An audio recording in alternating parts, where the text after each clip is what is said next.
Assalamualaikum warahmatullahi wabarakatuh. Kami dari kelompok 5 yang baru katakan saya sendiri Aditya Krisdatana dan rekan saya Maulidia Habibah yang akan menyampaikan materi tentang ekonomi mikro yang bertemakan tentang elastisitas. Pengertian permintaan dan penawaran. Permintaan adalah jumlah barang atau jasa yang diminta oleh konsumen pada tingkat harga tertentu. Sedangkan penawaran adalah jumlah barang atau jasa yang ditawarkan oleh produsen pada berbagai tingkat harga tertentu. Masing-masing permintaan dan penawaran memiliki hukumnya sendiri. Hukum permintaan berbunyi, jika harga barang atau jasa semakin rendah, maka permintaan terhadap barang atau jasa tersebut cenderung meningkat.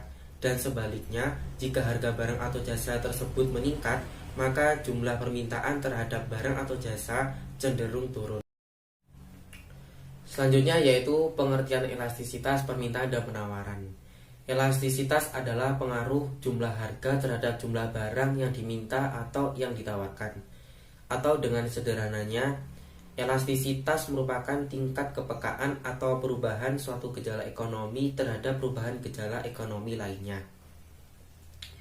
Elastisitas terbagi menjadi 3, yaitu elastisitas harga, elastisitas silang, dan elastisitas pendapatan. Dalam ketiga tersebut, terdapat elastisitas permintaan dan penawaran sebagai unsur pentingnya. Jadi, elastisitas permintaan itu membahas tingkat kepekaan jumlah barang yang diminta akibat perubahan harga.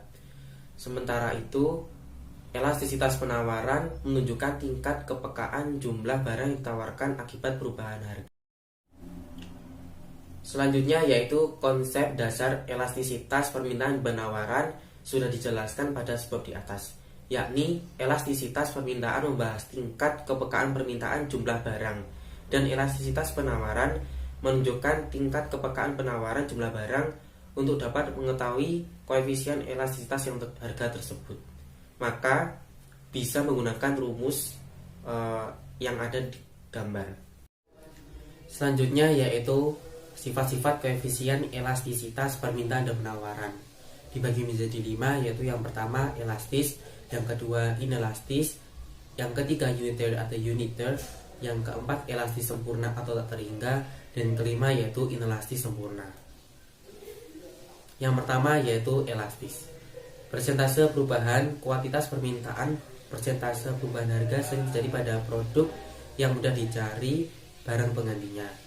Hal itu berarti barang tersebut sangat peka terhadap perubahan harga. Contohnya yaitu pakaian, makanan ringan, dan lain sebagainya. Yang kedua yaitu inelastis. Persentase perubahan kuantitas permintaan lebih sedikit dari persentase perubahan harga biasanya terjadi pada produk kebutuhan sehari-hari.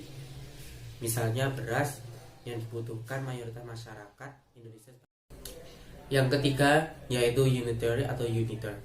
Persentase perubahan kuantitas permintaan sama dengan persentase perubahan harga, termasuk sifat yang dapat dikatakan sebagai pembatas antara permintaan elastis dan tidak elastis. Contoh dari produk elastisnya, uniter tidak dapat disebutkan secara spesifik. Yang keempat yaitu elastis sempurna atau tak terhingga. Elastis dikatakan tak terhingga bila pada suatu harga tertentu pasar sanggup membeli atau menjual semua barang yang ada di pasar. Namun kenaikan harga sedikit saja akan menjatuhkan permintaan menjadi 0.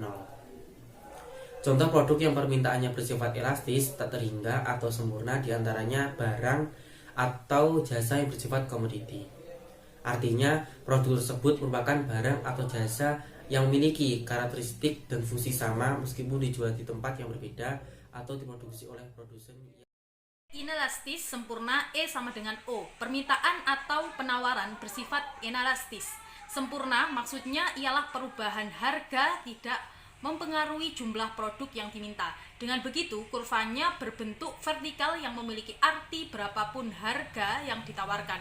Kuantitas produk barang atau jasa tetap tidak berubah. Contoh produk permintaannya tidak elastis sempurna ialah tanah. Meskipun harganya naik terus, kuantitas yang tersedia tetap terbatas. Lukisan miliki pelukis yang telah meninggal, berapapun harga yang ditawarkan atas lukisan dan lain sebagainya. Elastisitas silang. Pengertian dari elastisitas silang atau cross elasticity adalah elastisitas yang mengukur tingkat kepekaan perubahan jumlah barang tertentu yang dimiliki, misalnya barang X akibat perubahan harga. Elastisitas silang berlaku baik bagi barang-barang substitusi maupun barang komplementer. Besarnya nilai elastisitas hasil dari perhitungan menggunakan rumus tersebut akan menunjukkan bentuk hubungan antara barang X dengan barang Y. Sifat hubungan antar barang itu dapat berubah. Hubungan komplementer dua barang yang saling menggantikan, misalnya teh dengan kopi, dan hubung antar barang yang bersifat netral terjadi pada kurang dari 0 untuk barang komplementer, misalnya jika harga gula naik sehingga menyebabkan gula yang diminta turun, maka teh yang akan diminta juga turun. Jika EXY sama dengan 0 untuk dua barang yang netral atau tidak memiliki hubungan sama sekali. Elastisitas pendapatan. Elastisitas pendapatan atau income elasticity adalah persentase perubahan jumlah barang yang dimintaki akibat perubahan pendapatan real Y konsumen. Produk barang dengan I lebih dari 0 merupakan barang normal. Bila nilai I sama dengan 0, maka barang tersebut merupakan barang kebutuhan pokok. Bila I kurang dari 0, maka barang tersebut termasuk barang mewah. Apabila barang dengan I lebih dari 0, permintaan terhadap barang tersebut justru merupakan pada saat. Sekian pemaparan materi dari kelompok kami. Apabila ada kurang lebihnya mohon maaf. Assalamualaikum warahmatullahi wabarakatuh.